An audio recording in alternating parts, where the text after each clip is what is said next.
السلام عليكم ورحمة الله تعالى وبركاته. أخواتي كديرين؟ لاباس عليكم؟ نتمنىكم تكونوا كلكم على خير وبخير يا رب. اليوم إن شاء الله مع تطاب وش غادي نحضروا واحد الطبق اللي معروف وبالأخص في عيد الأضحى، اللي هي المروزية أو المعسل، كل واحد وعلى حسب كيفاش كيقولوا، على حسب المناطق. المروزية اللي هي معروفة ضروري كنحضروها في عيد الأضحى إن شاء الله. يا رب يوصلنا ليه وحنا بكامل الصحة وعافية إن شاء الله وطولة العمر، والله يتقبل منا ومنكم ان شاء الله يا رب العالمين. بسم الله على بركة الله. غادي نبداو. عندنا هنا اللحم، خديت لنا تقريبا 2 كيلو وشي حاجه، يعني 2 كيلو ربع، 2 كيلو. يعني نعطيكم المقادير على حساب 2 كيلو. خديناها من العنقره، انتم على حسب اللي موجود عندكم. يعني هاد المروزيه ضروري كتبغي اللحم من العنقره كيكون فيه دوك العظيمات باش كيجيو بنان. هنا خدينا درنا واحد الكاس، درنا فيه الزعفران تقريبا فيه 2 كيسان ديال العنباق ديال الماء، درنا فيهم الزعفران شعره رقدناه. عندنا كاس لاروب ديال الزيت المائده، ممكن ديروا كاس.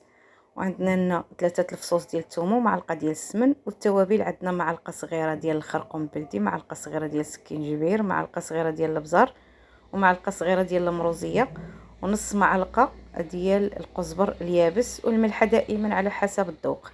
هنا الحاجه الوحيده اللي زايده وغادا تجيكم بنينه وتجيكم المروزيه ديالكم بدله ولذيذه بزاف هي الفاديان. درت 2 ديال الباديانه، ودرت 2 ديال القرنفل، يعني 2 ديال المسمار اللي كنقولوا ليه القرنفل.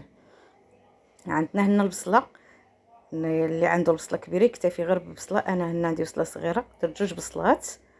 هي البصله بالاخص، يعني المروزيه ما كناش كنديروا فيها البصله. علاش؟ الناس الاولين ما كانوش كيديروا البصله، حيت كانت ما كاين لا الثلاجه لا والو، والبصله كانت كتحمض، ما كانوش كيديروا البصله. اما دابا ولات كتكالف ساعتها، او اللي عنده الثلاجه تيدير في الثلاجه، ماشي بحال زمان. هنا البصله كيف كتلاحظوا يعني ما قطعناش طولي، قطعناها عرض وخليناها يعني طريفات شويه كبار، غادا تذوب في الاخر، ما غاداش تبقى باينه لكم.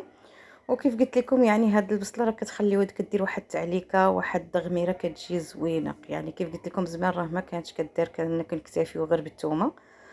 يعني الامهات ديالنا والجدات ديالنا كانوا كيكتفيو غير بالثومه، حيت باش كانت كتبقى، كانوا كيحتفظوا بها وكتبقى عندهم مده. هنا غادي نشدو هاد التوابل كاملين، غادي نضيفوهم على هاد الزعفران اللي درنا. ضروري من الزعفران في هاد الطبق، يعني هاد الزعفران هو اللي كيخلي هاد الطبق كيجي لذيذ. هنا هاد 3 ضروس متوسطين ديال الثومه، اولا 4 صغار، حكيناهم في الحكاكه الرقيقه. صافي خلطنا كل شيء بهذا الشكل، وغادي نزيدوه على هاد الحيمات باش غادي نمرمدوهم مزيان في التوابل مع ديك المعالقه ديال السمن البلدي. صافي كنخليوهم، اللي عنده الوقت راه يرقدهم في الليل والصباح كيطيبهم، او اللي مثلا واخا تخليهم غير 1 ساعتين. هنا انا ما عنديش الوقت، خليت غير 1 ساعة تقريبا ودزت مباشره غادا نطيب. درت هنا واحد العويدات ديال القرفه، حيت هذيك المروزيه ما فيهاش القرفه، فيها غير قعقله بسيبيسه، وفيها الكوزه الصحراويه والكوزه العاديه. صافي هادشي اللي فيها، ما كتكونش فيها دوك التوابل بزاف.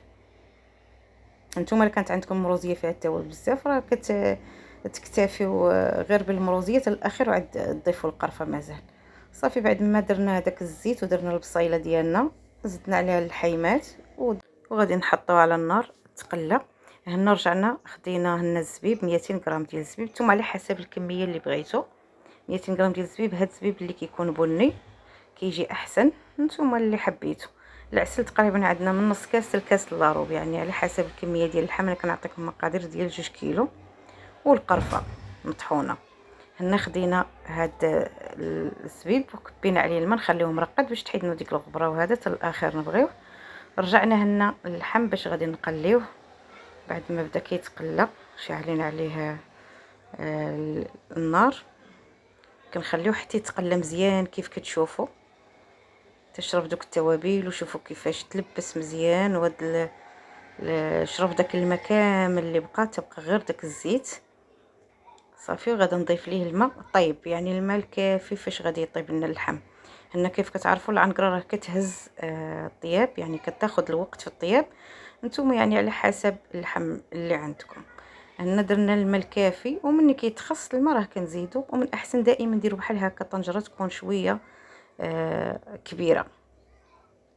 غادي نضيف واحد الطريف ديال السكر او معلقه ديال السكر سنيده. هاد السكر كيساعد على الطياب باش كيطيب لنا اللحم بسرعه وكيجي فتين. او ممكن ديروا شي تمره على حسب اللي بغيتو نتوما. هنا بعد ما دازت نص ساعه كيف كتشوفوا اللحم كيغلي وبدا تيطيب، مره كنقلبوه. علاش قلت لكم ديما هذا الاناء اللي غنطيبوا فيه المروزيه يكون شويه كبير على القياس ديال اللحم، يعني سواء طنجره الضغط او طنجره عاديه، مهم تكون كبيره شويه باش نلقاو كيفاش نقلبوا اللحم ديالنا. انا غادي نسد عليه. الا خاصني الماء ضروري كنزيد الماء طيب، ما نزيدش الماء بارد.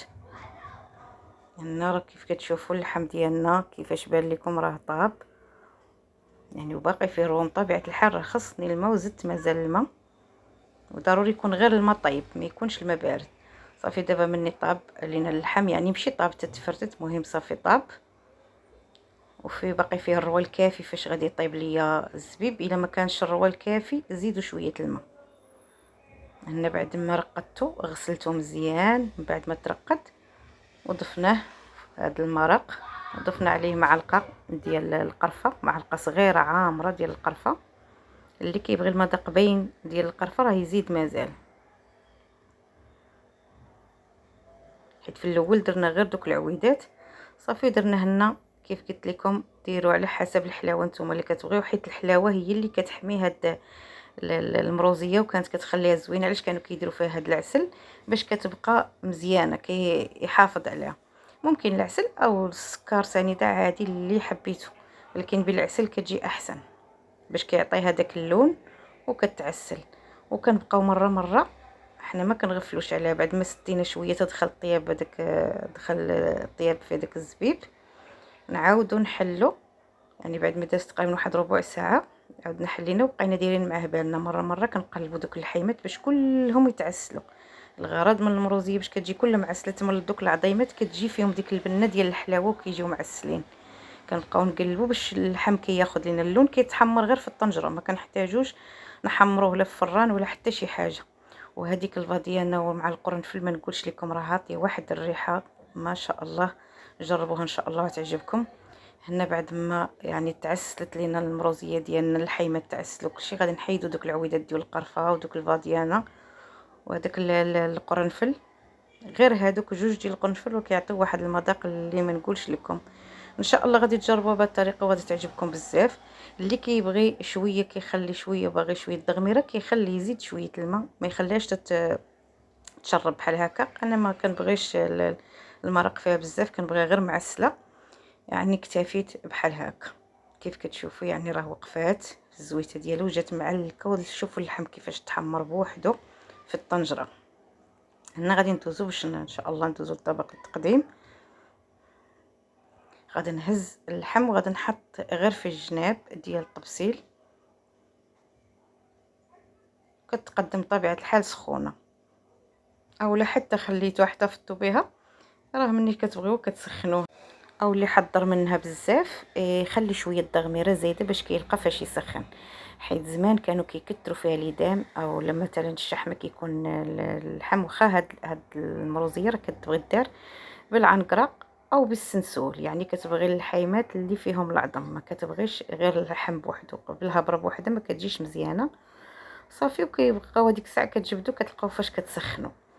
هنا كيف كتشوفوا يعني زيناها باللوز. اللوز خدينا اللوز فسخناه وقليناه حتى هو في الزيت بارد، ودرت لنا القياس في واحد الطبق في الوسط باش ما نغطيش اللحم باللوز. يعني حطوا غير ديروا غير القياس ديال اللوز فوق من الطبق باش ما كيجيش مغطي اللحيمات، باش تلقاو كيف باش يبقاو اللحيمات باينين. واللي بغى اللوز راه كياخذوا.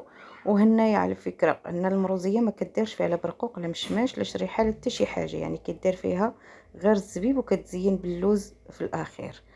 قبل ما نسالي معكم الفيديو، قبل ما ننسى، يعني سواء البقري او الغنمي راه بحال غير هو الغنمي صراحه كيجي ألذ اكثر. نتمنى ان شاء الله حتى نتوما تعجبكم وتقدموها بالصحه والراحه لكم والعائله ديالكم بمناسبه عيد الاضحى. ان شاء الله تعيدوا بالصحه والراحه باذن الله. ودائما مع طاطا بشرى، الى فيديو جديد ان شاء الله.